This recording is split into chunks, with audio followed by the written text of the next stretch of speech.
Hey,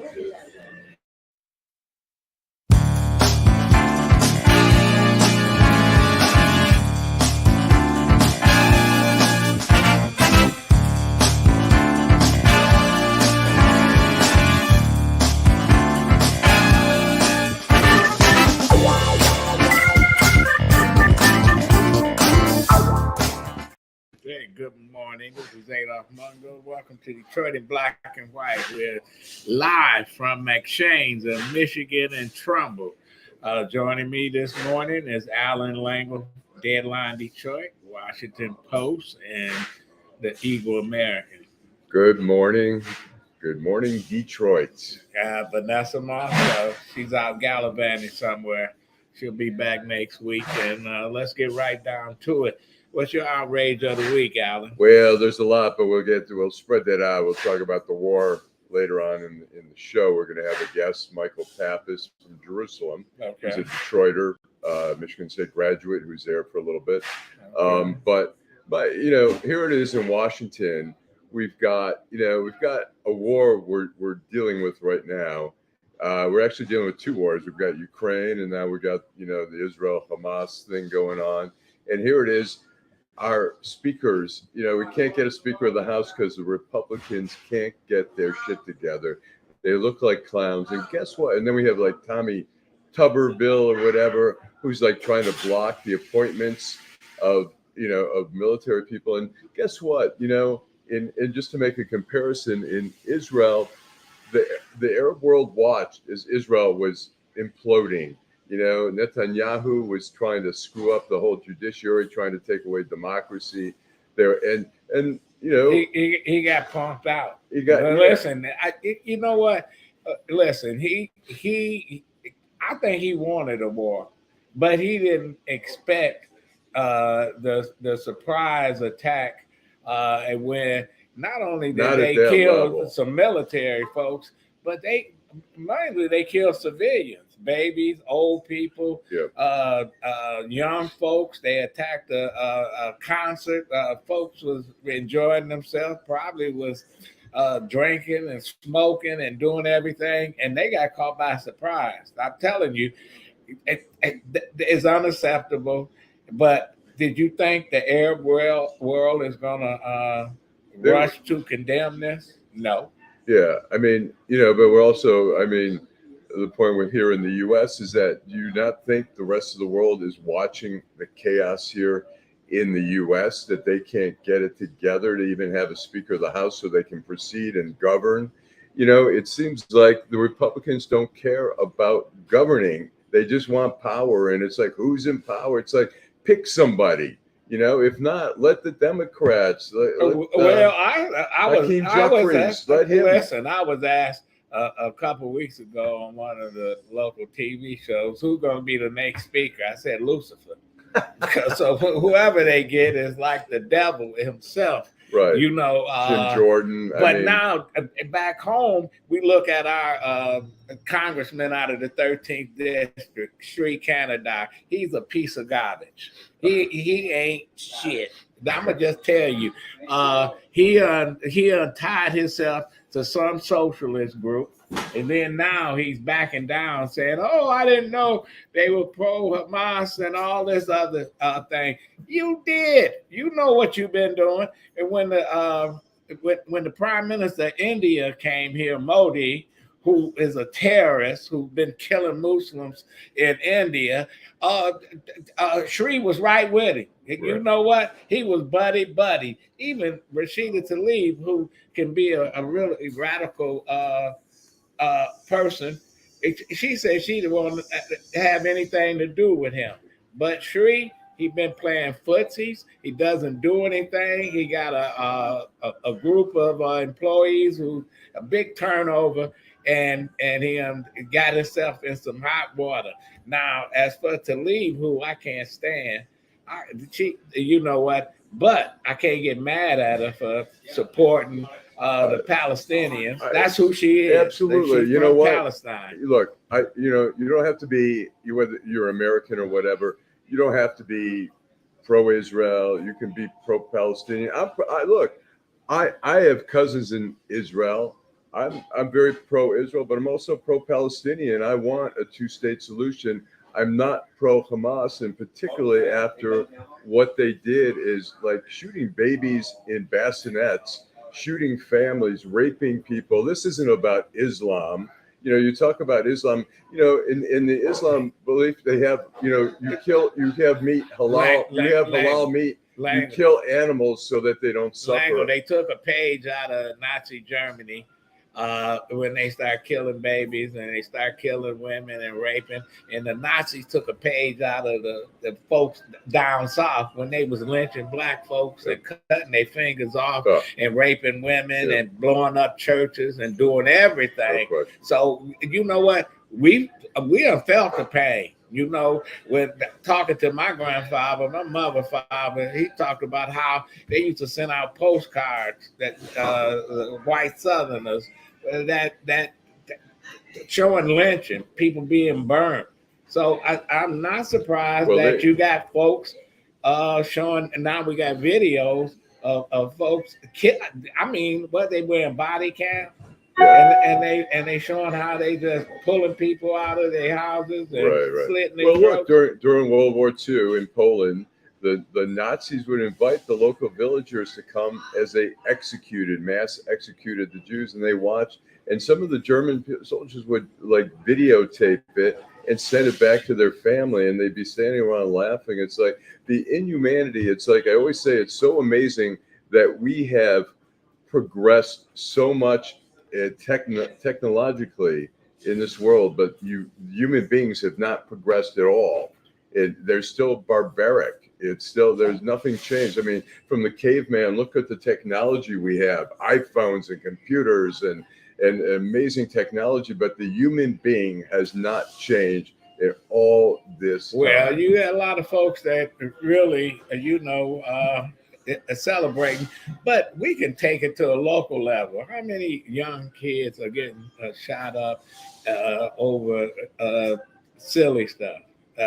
Nothing over hamburger gym shoes, or looking at chips. Somebody, and it don't seem like there's an outrage. Where is the outrage? The value of life. I mean, life is so cheap. I mean, that people have such a disconnect that you don't, like I was going to say, you know, in halal, you know, which is like kosher in the, you know, the Muslim world, you kill an animal in a certain way, you cut a vein so that it doesn't suffer as much. Yet you can't even, you try to, you know, inflict maximum, you know, suffrage. But I never understood that, how you kill a certain animal, you kill it. Yeah, but you know, there's different. I mean, in slaughterhouses where it's not kosher, they stun them and they hit them over the head, and it's a different. Make you not want to eat meat. Right. I mean, you know, when we say you're treating them like animals, I mean, we need to treat animals better. Oh, don't say treat like animals, because if you come in Detroit, they treat the dogs better than they treat the homeless folks or the kids that don't have lunch money and in the schools and you see people on Facebook, they've got, you know, they could give a shit about what's happening in the world, but they've got dogs, rescue this dog, which is great. But all they care about are their dogs. They don't care about humanity. The wars that are going on, I never see these people comment on anything. It's all about the dogs. And I guess we've all got to pick and choose what our causes are. But I agree that we see people treating dogs Let me ask you this question. Yeah. Now, this war is not going to be a short war. I think that it's going to be a long one, and a lot of people are going to suffer. Is this a big election issue here in the U.S.? Well, you know, it'll be interesting. I think some of it's going to depend. I mean, if depending on how involved the U.S. gets. I mean, if Israel was being pummeled, if Hezbollah was shooting off so many rockets that Israel was being decimated, the question would be, would the U.S. start sending fighter jets into Lebanon? If that happens, then, you know, it takes it to another level. Right now, I mean, it's interesting.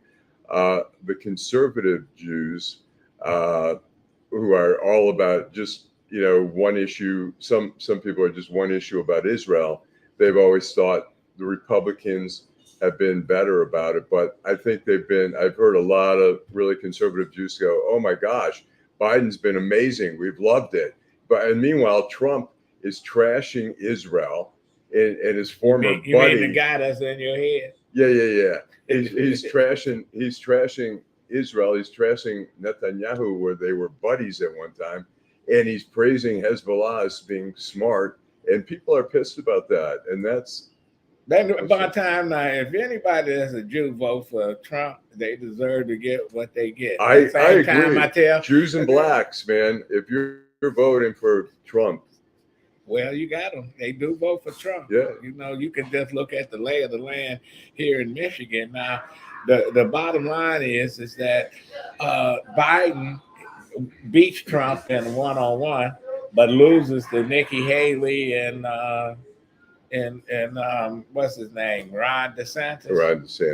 I don't know. I think Ron DeSantis is fading. I think Nikki Haley, the one thing I'll say about her is that I don't agree with everything she does, but she's trying to have she's looking at the general election.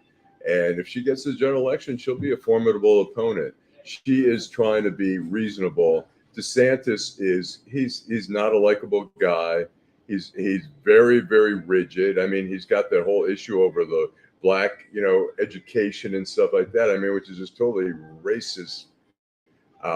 I think he's going to fade. I think Nikki Haley, look, if Trump for some reason goes to prison or eats too much KFC and has a stroke, then, she may have a shot of walking in there. And I think she'd be a formidable opponent against Joe Biden.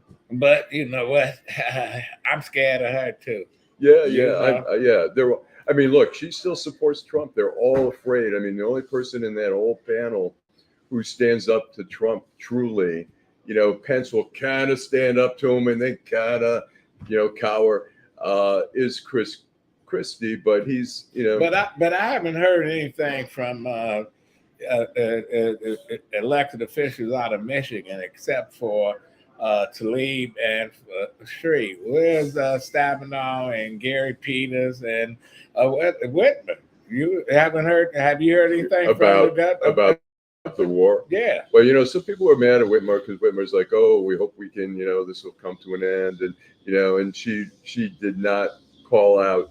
Which, look, I posted on Facebook, people call it, one guy, a fellow Jew called me a fake Jew because I said I condemned, I condemn what Hamas did, but I said I'm still for Palestinian rights and I'm still for a two-state solution. But you know what? But you can draw distinctions if it's all. The average person here in Detroit could give a damn about what's happening in Israel between Arabs and but you'll say Jews. Detroit, but you go to Dearborn, you go to West Bloomfield. Well, you go to Dearborn and you go to West Bloomfield. You got two opposing groups. One saying they don't support terrorism, and the other says, "Listen, we got to destroy everything." And caught up in the middle, here we are in Detroit. We got other things. Schools are screwed up.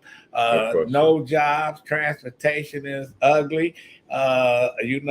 They fix up certain areas in the city, and then you go to neighborhoods that look like the Israeli military is about to come in there and flatten it to the ground. Yeah. So we got other issues to deal with, but we're gonna take a break and we're gonna bring on we're gonna praise our young people here in Detroit because they're doing some great things.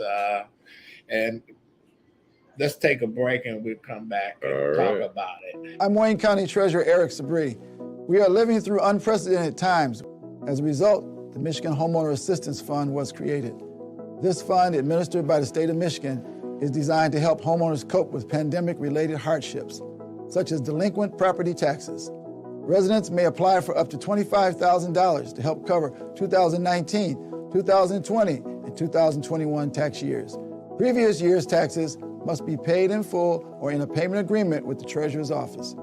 Eligible homeowners must have a qualified financial hardship that occurred on or after January 21st, 2020, You must currently own and occupy your home as your primary residence and must have owned it since January 21st, 2020. To see if you qualify, please visit waynemetro.org, call 313-388-9799, or email taxinfo@waynecounty.com. We're here to help. Oh, welcome back. Listen, we have a special guest today. I've been knowing her since she just was a little tiny little tot. Know her father, mother. But Dana Hanson, how you doing? I'm good. Good.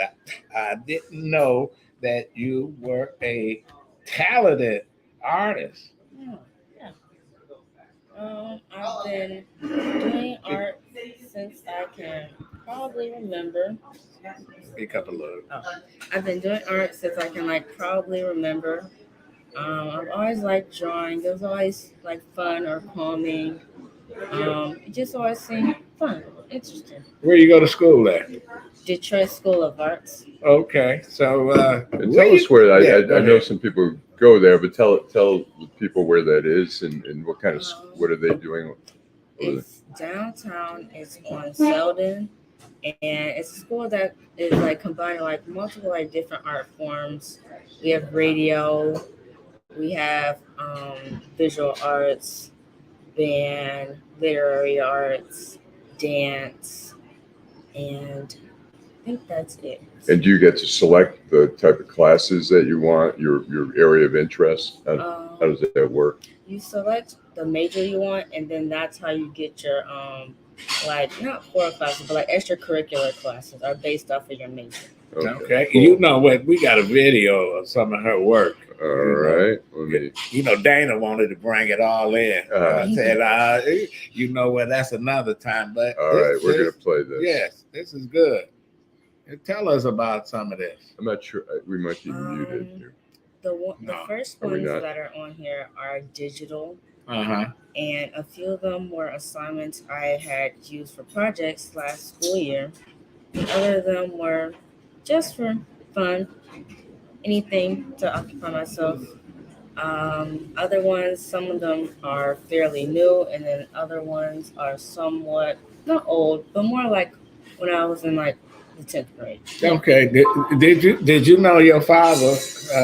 He was the man in the Eastern Market. He was selling paintings, and he had a museum. And is that where you get your talent from? Yes. And where has your work been displayed? Where have you? I think at Tech Town you were saying. Oh, in about a week or two, it will be displayed at Tech Town. Okay. With other many artists with Mint Artists Guild, which is a part of GDYT, which stands for Grow Detroit's Young Talent.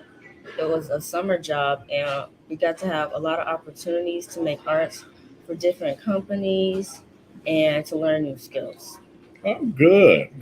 And what do you want to? What's the long-term goal? Do you want to be an artist full time, or a graphic artist, or do you have total interest beyond art in terms of your adult? Long term is just to be an artist, selling prints, bags, clothes. Oh, cool.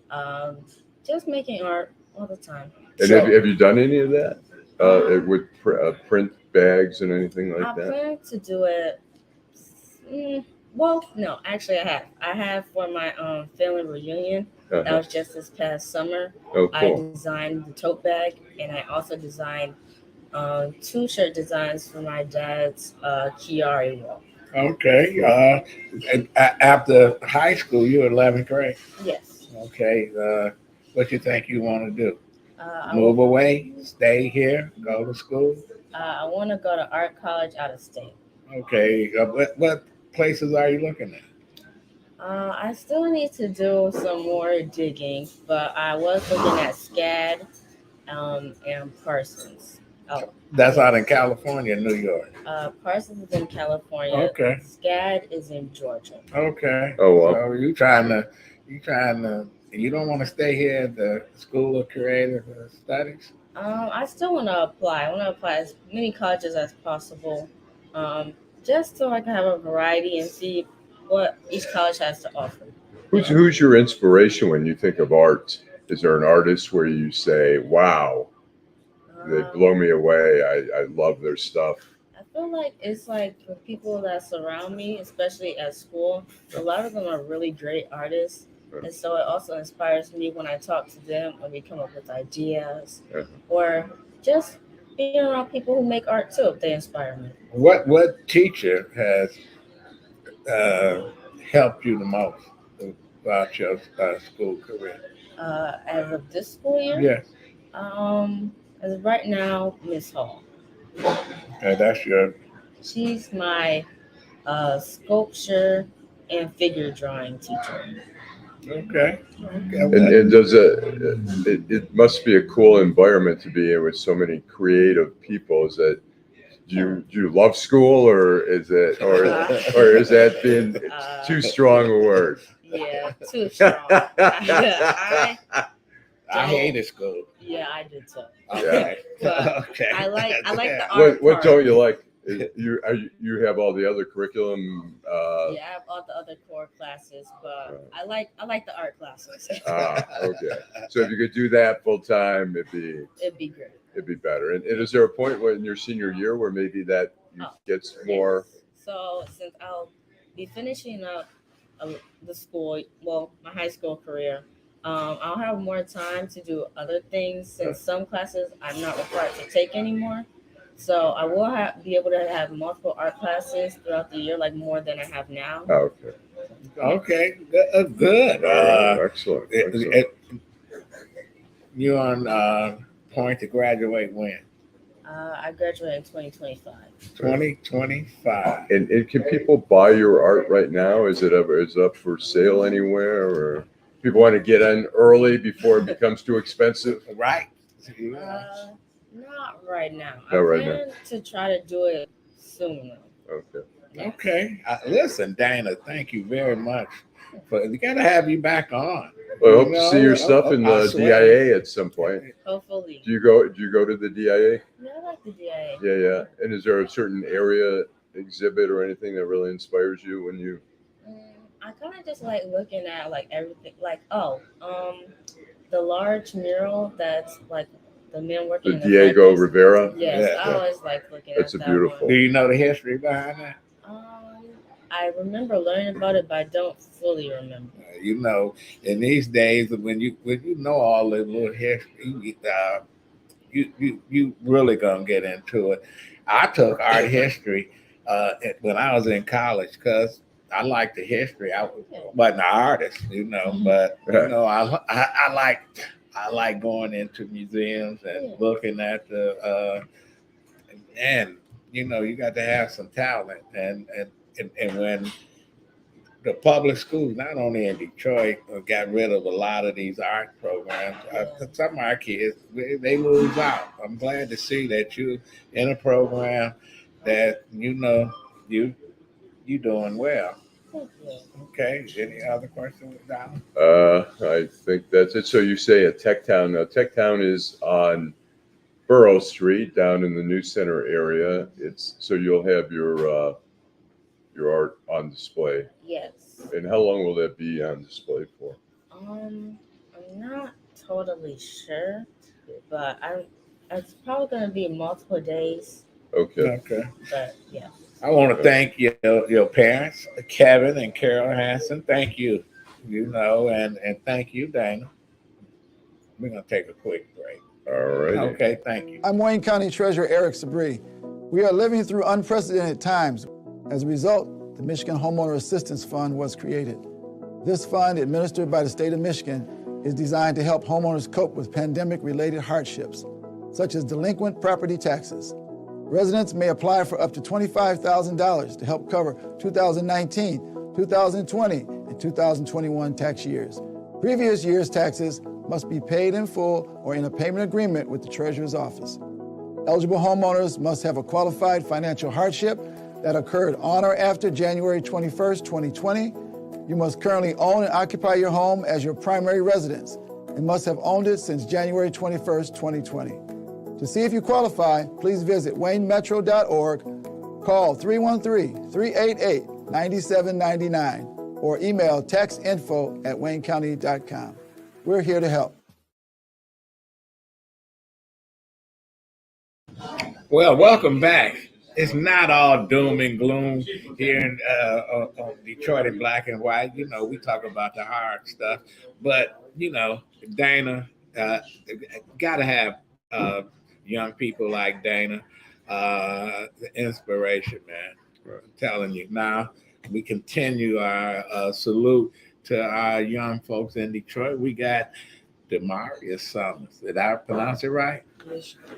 Yeah, speak up, young man. Yes. You know, you wrote this book called Missing You. You know, very interesting, very good. Tell us about it. What is it about? It's about the passing of my grandpa. Speak a little loud. I wrote it so to help other people who are experiencing the same thing or similar, who also lost someone. That's your great grandfather, right? And what was his name? William Summers. William Summers. And how old was he? And how long ago did you lose him? 5 years ago. Yeah. And what happened? Did he? I believe he had a heart attack. Okay. And how old was he? For you, you're looking to say, I was 5 years old. Okay. And how old are you now? I'm 13. 13. Okay. What inspired you to write a book? You know, you know, just a young guy. You know, and you said, "I'm gonna write a book." How did it come to you? Well, at first it did just start off as a book. First, it was just me on my phone and my notes, just writing about how I feel at moments, or just writing in my notes about current events. And I was in church one day, and my cousin had a book, and I was like, well, it might be nice to put together a book, but me getting in trouble in school a lot, I couldn't at the time. So it was a lot of times where I had to put the book on hold and stuff. So when you read a book saying Missing You, tell us what it's all about. Is it from the heart saying how much you miss your... Yes, it's really about how much I miss my grandpa. It took me a minute to find out a title, but it just came to me one day. It's a great title. Yeah, Missing You. I appreciate it. What kind of person was your great grandfather? He was, well, to me, he was my favorite person, because my father wasn't in my life. It was not in my life a lot. So I looked at him as a father figure. He made the best breakfast. It's just every day I would go over there, I had a good time and enjoyed it a lot. Okay, so he gave you some wisdom. Did he teach you about life? He taught me a lot about life. What were some of the things that you remember when you say, tell you about life? What are some things that you remember now? He always taught me to be truthful, honest. Just really truthful, honest, be respectful, respect adults. And sometimes I would not, because I was angry. I was really angry at everyone after it happened, because that was the only father figure man in my life. So after, it was just seeing kids on Father's Day and stuff at school, it really kind of made me sad, because that was my only father figure. And how long did it take you to write the book? Well, since I was getting in trouble in school a lot, I had to put it on hold. So probably 6 months, 5 months. Okay, that's not a long time. I want him to read. Why don't you read these 2 paragraphs from your book? Okay. So this is chapter 7, my mentor program that I had to be into. So my behavior got so bad that I had to find some type of positive brotherhood to keep me on track. And my behavior good in school. I was blessed to get a wonderful male mentor who helped me, understood me, challenged me, and guided me. My mother's friend introduced us to K-Man, our name for him. He had done some great work with other kids through his mentor program at his family's church. He used to come up to my school a lot to check on me, and the staff thought he was my dad. I would say no, but he was a very good mentor. I learned some great skills from him. My grandmother still smile every time I open the doors for them. He taught me other things. And tell us how can people get your book? Is it on Amazon or? Yes, it's available on Amazon.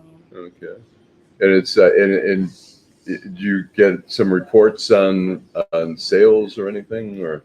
Um, yes, I'm looking to have more book signings and things. Okay. Just not one. I want to go to some book hearings. I mean, some Do you have a open website? hearings.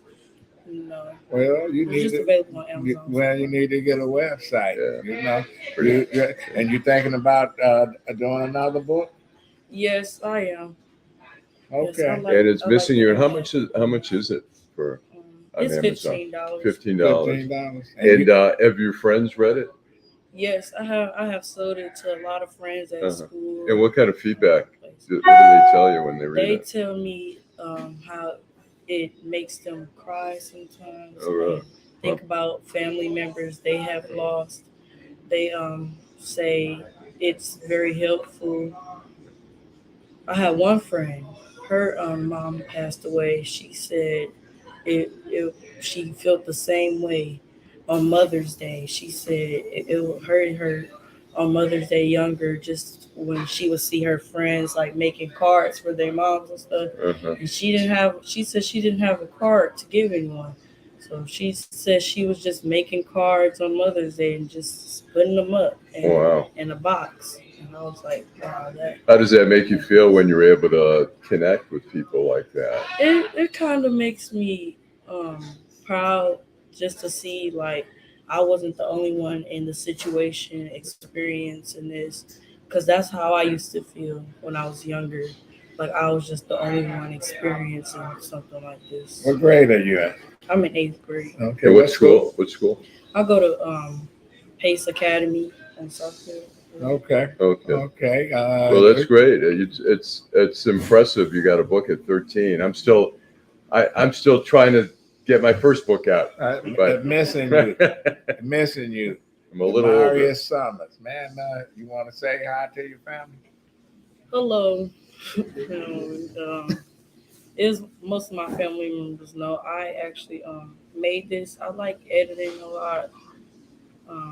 I have a couple editing skills. I made this on the front cover of my book. I tell you, these people. So you designed the cover. Yeah. Wow. Okay. And how did you with what kind of software did you? It was really all in an iPhone. Oh, really? I made the book in the phone. We've been spending too much money on other stuff. I'm telling you. So you made the book on the phone? Yeah. How did you type? Did you use a computer to type and then you typed everything in your phone? We need to get him like out. I said before, it didn't start off as a book. It wasn't really a book. It was just me expressing myself, talking to myself. It's really like basically texting yourself, or like a journal. Like a journal. Wow, that's great. That's impressive. Demarius Summers, thank you very much. Missing you. $15 on Amazon. Y'all buy this book now. I'm going to check it We're out. gonna have to have you back.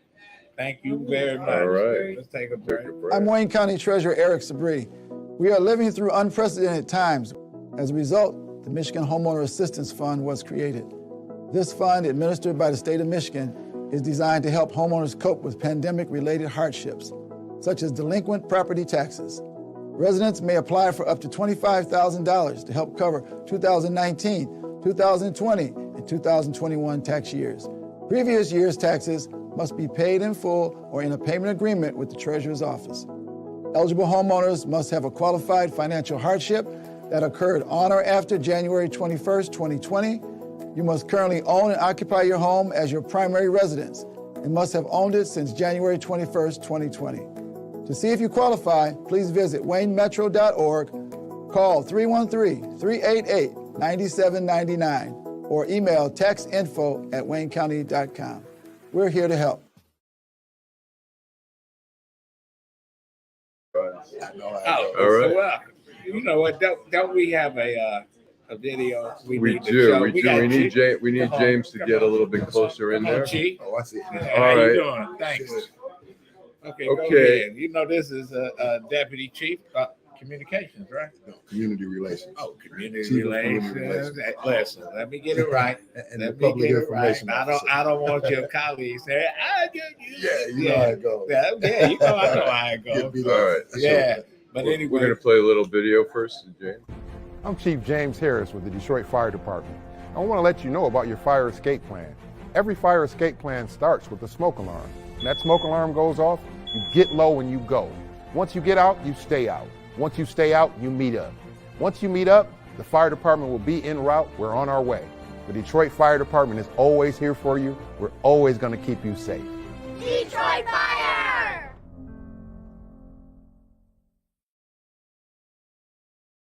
Oh, here we go. Welcome. You know, October is always, it used to be the hottest month in Detroit at one time. It was. Yeah. That's back in the 80s and maybe late 70s, early 90s. Well, that period of time. I was there riding around on, we called it Devil's Night. Yes. And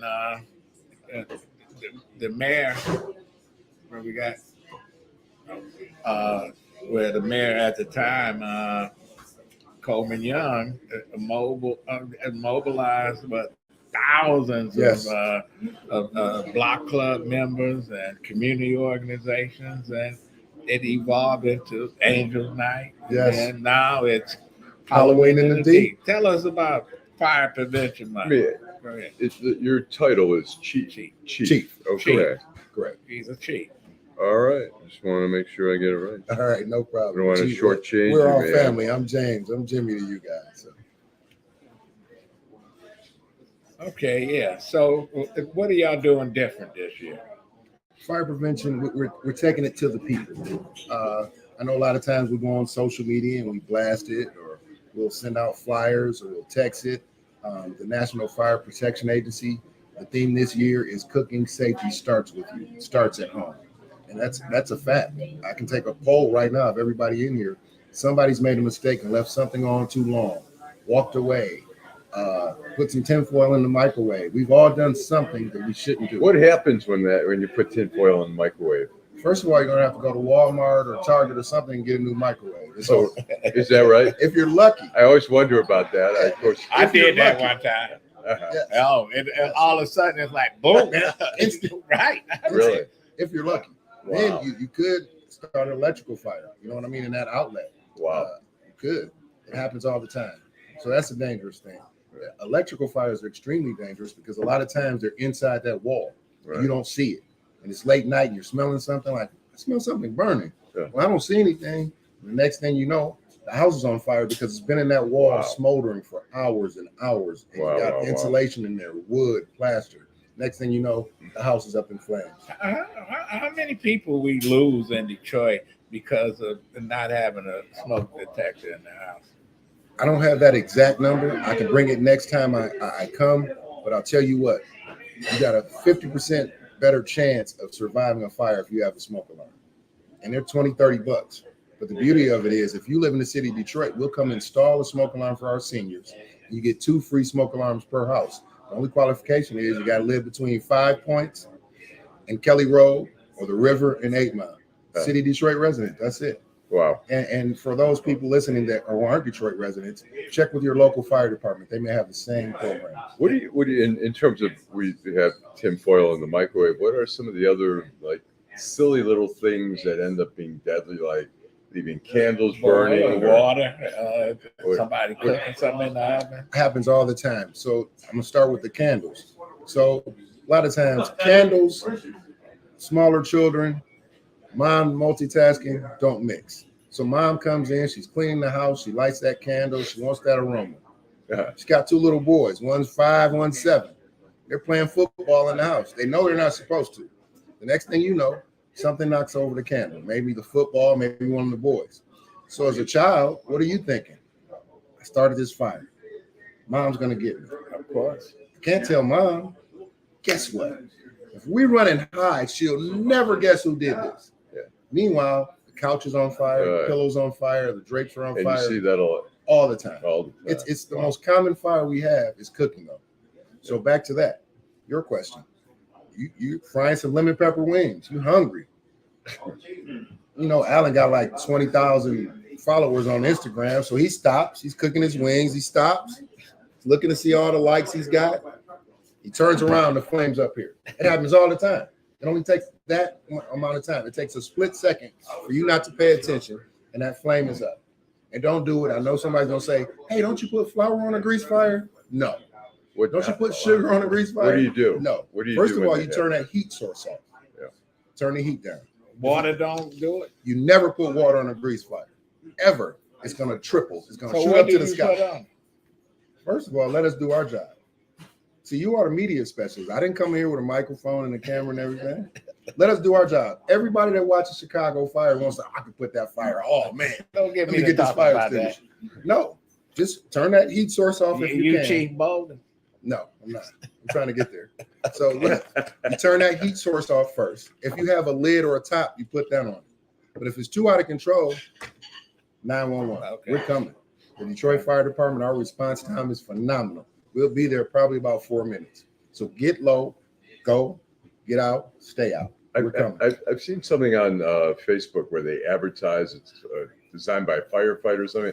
It's a cloth that you throw over. Have you seen that? I've seen it. The Detroit Fire Department doesn't have it yet. I haven't done extensive research on it. It seems to be a great tool. It looks great. It looks. Yes. And what about fire extinguishers? Should people have fire extinguishers in their home? You should. And leading up to our fire prevention open house, which is Monday, on Trinity and Grand River at 16825 Trinity. That's engine 54 on Grand River and Trinity, right across from that Myers. Oh, we'll be giving away fire extinguishers. Right. Y'all we're 6 Mile and Grand. Y'all giving them away? Yes. It's kind of like you gotta. Oh, okay. Yes, it's kind of like a raffle. We don't have a lot. It's a limited supply. But we're giving out free fire extinguishers. And what is a fire extinguisher? What does it cost, and what do you recommend in terms of buying one? I recommend you just have a little one, or should you have a? Yes, because people get that false sense of security. I got a big giant fire extinguisher. I can put the whole house out. No, a fire extinguisher is you've got a small fire. And we used to have a rule of thumb: if the fire is bigger than a hug, don't do it. If the fire is smaller than the hug, get your fire extinguisher and try to put it out. Oh, really? So if it's bigger than a hug, what happens if you start doing the 911? Go. But in the interim, it can grow. I'm saying get out. Yeah. You know what I mean? If you see it bigger than, not run, strategically walk fast because you don't want to trip over anything. Right. And the acronym is PASS, like Jared Goff. P, you're going to pull the pin. A, you're going to aim the fire extinguisher at the fire. S, you're going to squeeze the trigger. And the next S is you're going to do it in a sweeping motion. And how about if you're in a building or an apartment building and the halls are all smoky? You know, do you crawl out? Do you, yes. What's the best way to? Great question. In an apartment building, you're going to get low, and there's always a firewall at the end of the hallway. And you close that. You get to that hallway. You take the stairs. You never use the elevator. You close that door behind you, and you get down the stairs because that's a firewall, and they're made so you can close that door and get down there. Don't leave the door open. A lot of people say, hey, well, I'm going to take care of my neighbor. I'm going to take care of Adolph, and I'm going to leave the door open so he can crawl. No, because if it's smoky in that hallway, now it's going to be smoky in the stairwell when you're trying to escape. Now, we coming up to Halloween, etc. What is the city doing to, we still got a number of abandoned housing and buildings here in Detroit. Do we have extra eyes on these buildings? Because people like to set fires. Yes, unfortunately. But Mayor Duggan, Commissioner Sims, Chief White, the whole administration has been doing a great job at trying to demolish some of these buildings, number one. That's helped tremendously. Number two, it starts with you. We're the greatest fire department in the world on the globe, but we can't do it without our citizens. So our citizens come out, they volunteer, and they keep eyes on the abandoned buildings, the abandoned homes that may be in their area. And they also keep a lookout on kids. The beauty of it this year, Halloween in the D, we've got haunted houses at every precinct, at 7 fire stations, at the rec center. So just take your kids out, tell them to have fun and do it old school. Go trick-or-treating, get some candy, put on a costume, scare somebody. But that's what it's about. It's not about setting a fire. It's not about vandalizing and building or anything. It's about having fun. It's about what Detroit is about. Everybody coming out, just watching everybody's back and having a great time. Okay, we're going to take a break. We come back and wrap it up. All righty. Detroit in black and white with Allan, Lengel, and Adolph Mongo, and Chief Harris. I'm Wayne County Treasurer Eric Sabri. We are living through unprecedented times. As a result, the Michigan Homeowner Assistance Fund was created. This fund, administered by the state of Michigan, is designed to help homeowners cope with pandemic-related hardships, such as delinquent property taxes. Residents may apply for up to $25,000 to help cover 2019, 2020, and 2021 tax years. Previous year's taxes must be paid in full or in a payment agreement with the Treasurer's office. Eligible homeowners must have a qualified financial hardship that occurred on or after January 21st, 2020. You must currently own and occupy your home as your primary residence and must have owned it since January 21st, 2020. To see if you qualify, please visit waynemetro.org, call 313-388-9799, or email textinfo@waynecounty.com. We're here to help. All right, we are back with Chief James Harris from the Detroit Fire Department.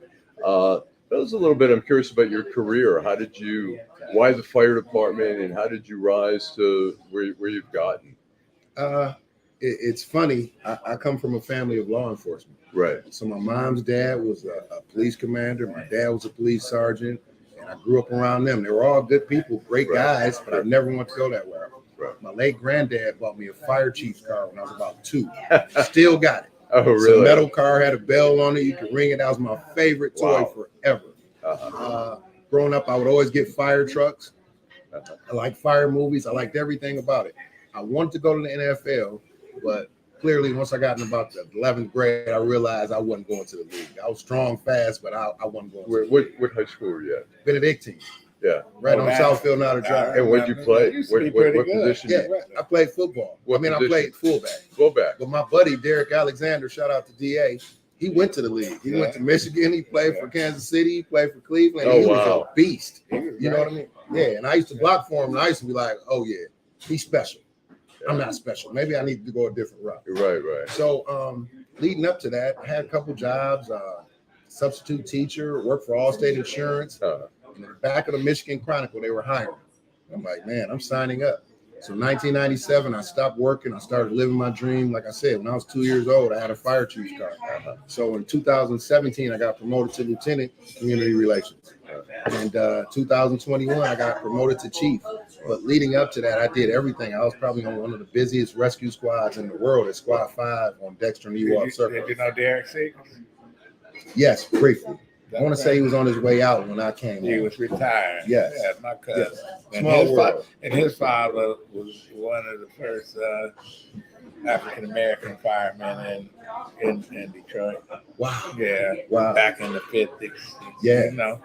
Yeah, my granddad started the police department in the 40s. Okay. It was crazy. When I look back at pictures and articles, I'm like, wow, this is different. Ain't no question. So, you know what?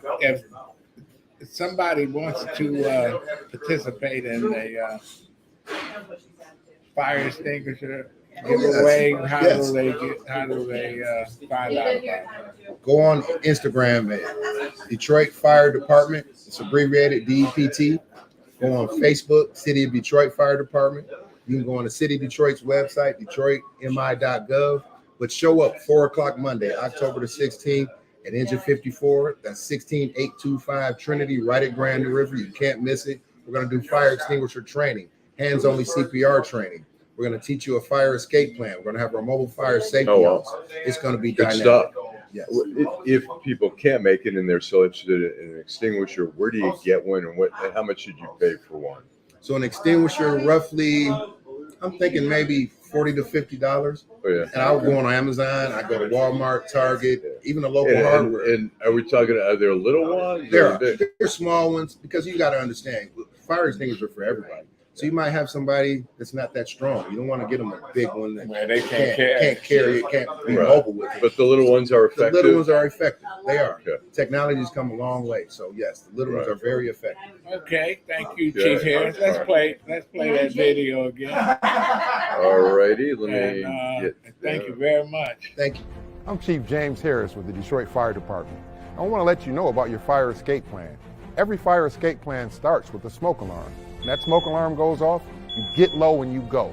Once you get out, you stay out. Once you stay out, you meet up. Once you meet up, the fire department will be en route. We're on our way. The Detroit Fire Department is always here for you. We're always going to keep you safe. Detroit Fire!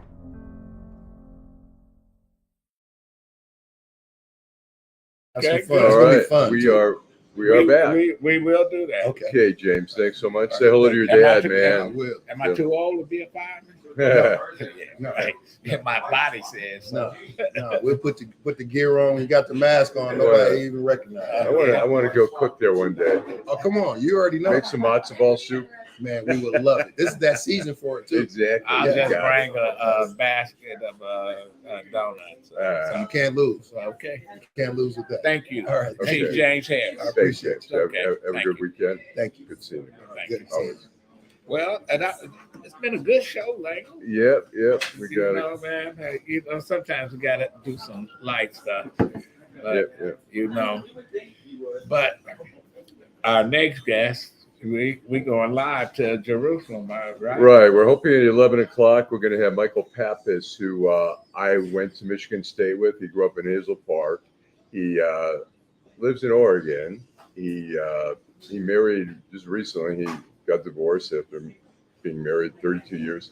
He's married an Israeli woman. He's not Jewish, but she has 3 children in Jerusalem. And I know at least one is in the military right now, has been called up. And he's going to come and talk about. They just went back there for a couple months. He got there on a. Is he stuck there? Well, you know what? They want to stay because they want to support the children. They're adult children, but they're so. He's been running into some bomb shelters at times like that, but he is. I'll tell you, Allan.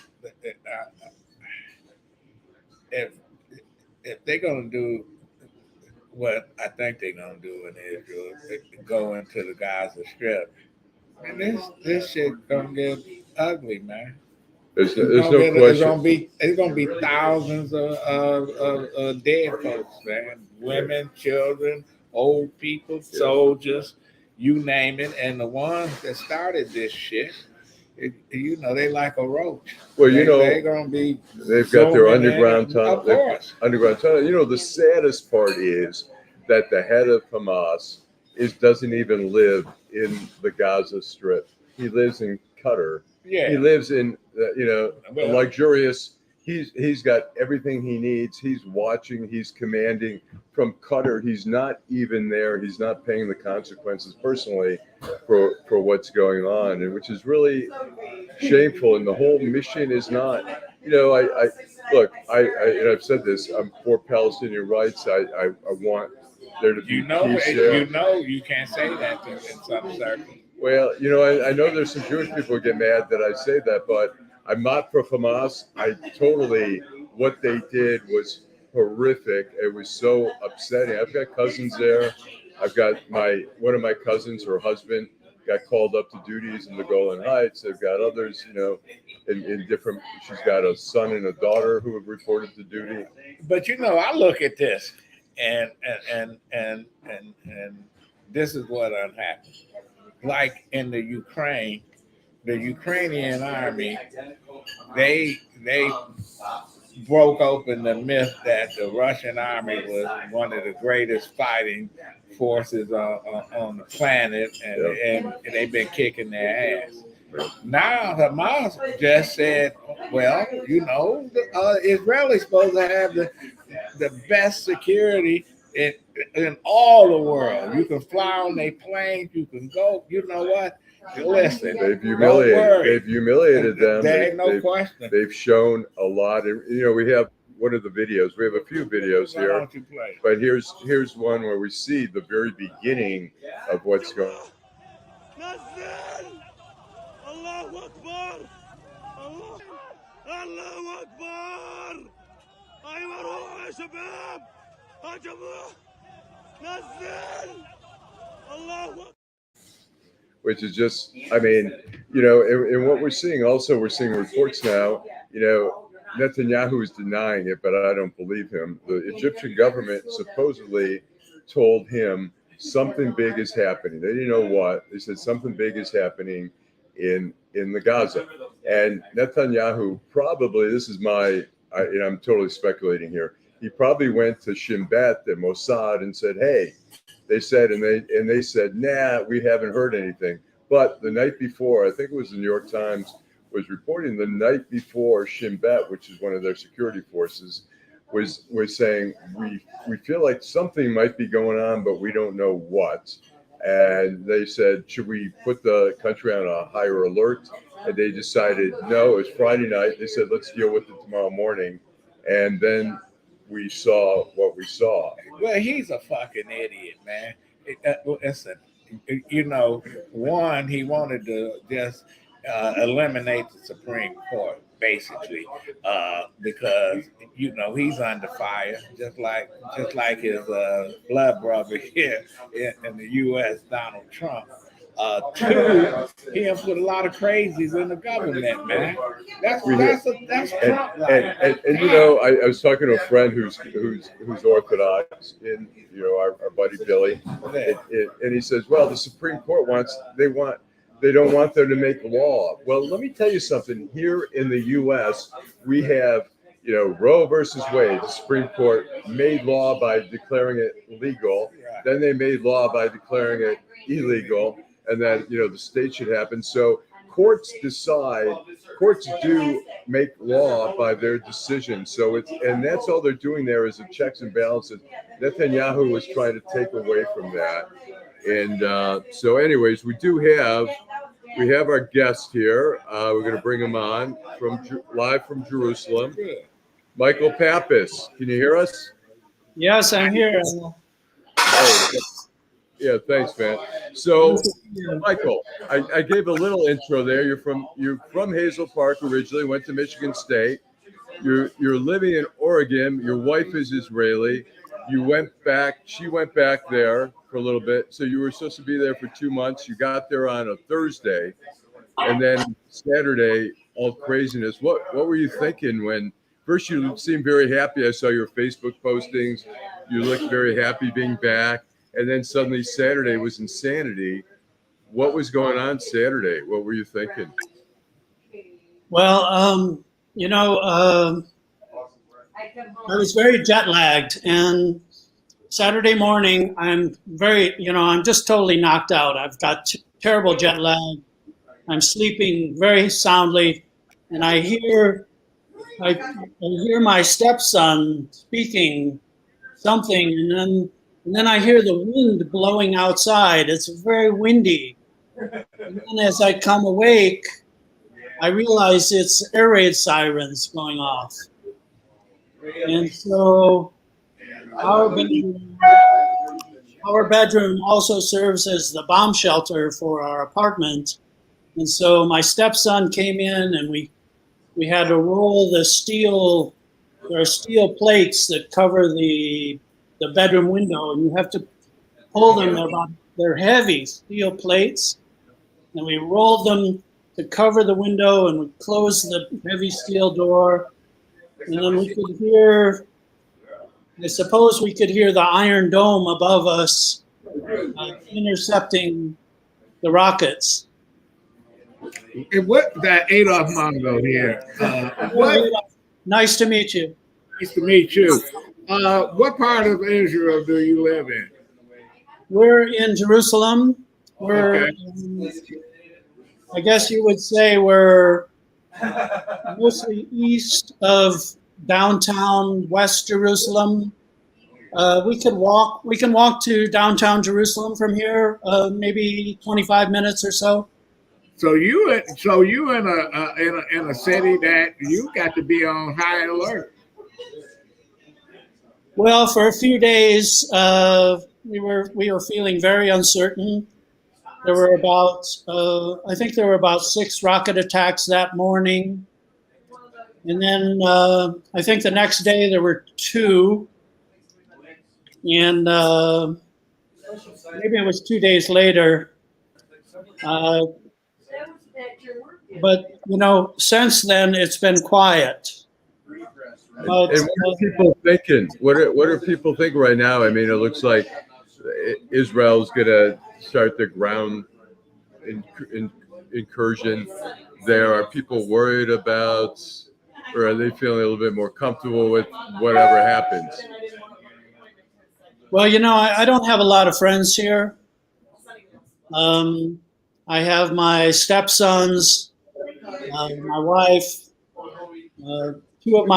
Two of my stepsons are now in the Army. One of them was called back, and he left the day before yesterday to rejoin his unit. The news is going 24 hours a day, so most of my information is coming from the news. Okay. And are you going to stay there, or are you going to try to get out? I plan to stay. One interesting story that people might appreciate is that it was a quiet day, and we decided we needed to run some errands, so we got in the car, and we weren't very far from here. We were running some errands, and the sirens went off, and we had to make they tell you don't stay in your car when the rockets are coming, so, which I don't fully understand. It seems like your car might be safe, but they say get out of your car. So we had to pull a quick U-turn, and then we're driving, and the sirens are going off, and then we're looking, where are we going to get out of the car? We're in a dense city, and so we just parked, and we just ran to like an entryway of an apartment building. There was no glass, so it felt kind of safe, and we just huddled under the cement awning.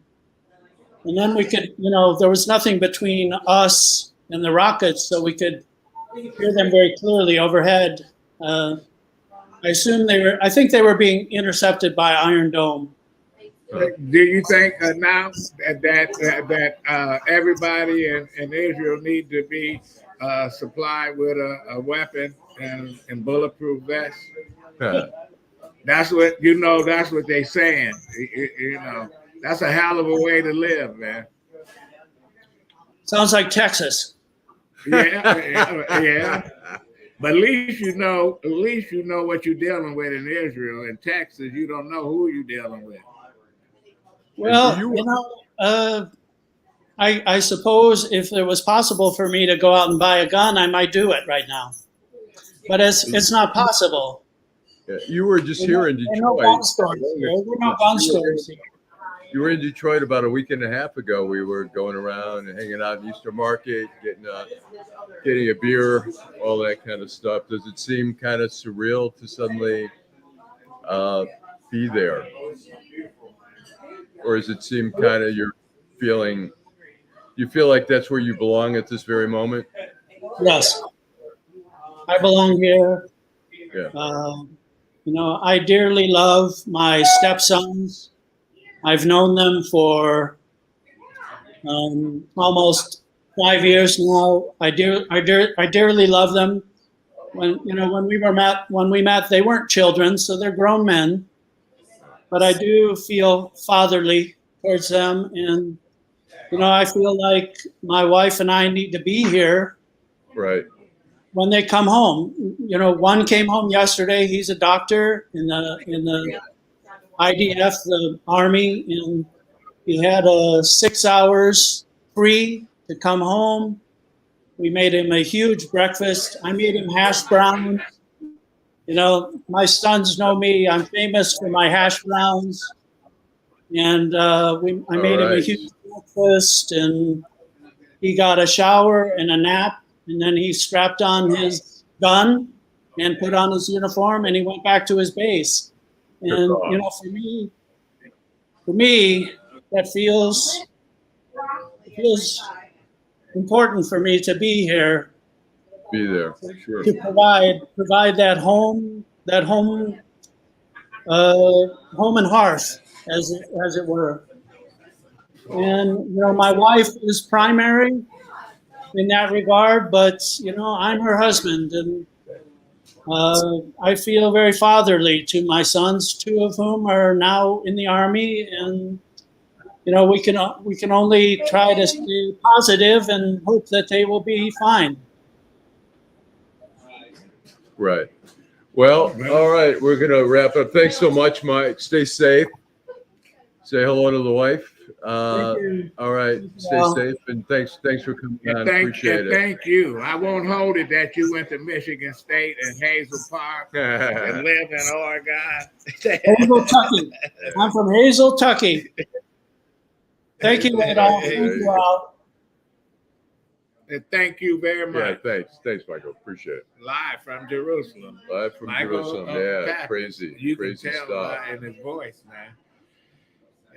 Yeah. It's a very emotional. It's very emotional for a lot of people. And I mean, we have. Do you want to see those other quick videos? Yeah, do the quick videos, and then we're gonna wrap it up. We're gonna show that. I mean, on both sides. Here we have first the Israeli side.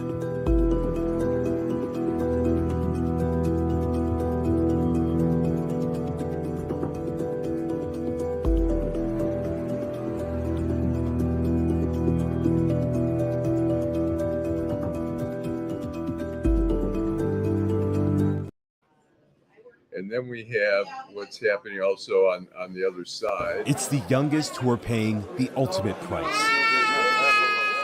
Tiny bodies covered in blood as exhausted doctors try to save their lives. Yeah. So it's and it's sad. I mean, here's these children. I mean, here's these grown men who really, in the end, it's really comes down to really kindergarten concepts of not being able to share the playground, not being able to get along, and making decisions that impact the children. And I know that how this shit plays out is in Afghanistan, the Taliban used women and kids and old folks as shields. They killed them. They did all kind of stuff. Right. And at 12 years of fighting, we left. The Russians, 10 years of fighting, they left. Hamas want the Israelis to come to the Gaza Strip. Listen, they got tunnels just like the Vietcong had tunnels, and you know who's going to get hurt? It's the folks that can't move, and there's going to be thousands of folks, and people going to be blowing themselves up. You think the 1,500 dead in Israel, you might see double that, man. This is some ugly shit. There's gonna be a lot of deaths. I mean, look, the army goes in. There's gonna be a lot of soldiers who get killed. There's gonna be a lot of other people on the Gaza side. I mean, the other thing is, I mean, they're trying. I would like to see. I mean, Egypt has a border that they've sealed up there. And they need to get some of the people. They don't want to. They don't want to deal with it. Nobody wants the Palestinians. Right. And we're going to leave it at that. Yeah. We'll be back next week with Vanessa Martis. And I want to thank Dana Hansen. I want to thank Demarius Summers, Chief James Harris, and your guy from Jerusalem, Michael Pappas. Thank you. And here's the book. If you guys want to get it, I'm really looking forward to it. I'm curious. It's it's a good book. What a young man. It's a book I can finish. Yeah, right. Yeah, I can finish this book. Right. I read 100 pages of a book and I fall asleep. And the young man was emotional and stuff. You could tell that, he misses his grandfather. Yeah, it was very cool. And then he did the book on the phone. I'm blown away by that. Right. We need to hire him. Yeah, that's it. But anyway, this is Detroit in Black and White. Allan Lengel, Vanessa Moss will be back next week. Thank you, Teresa. Teresa. All right. Thanks, McShane, Bob Roberts. Corner of Michigan and Trumbull. Okay. All right.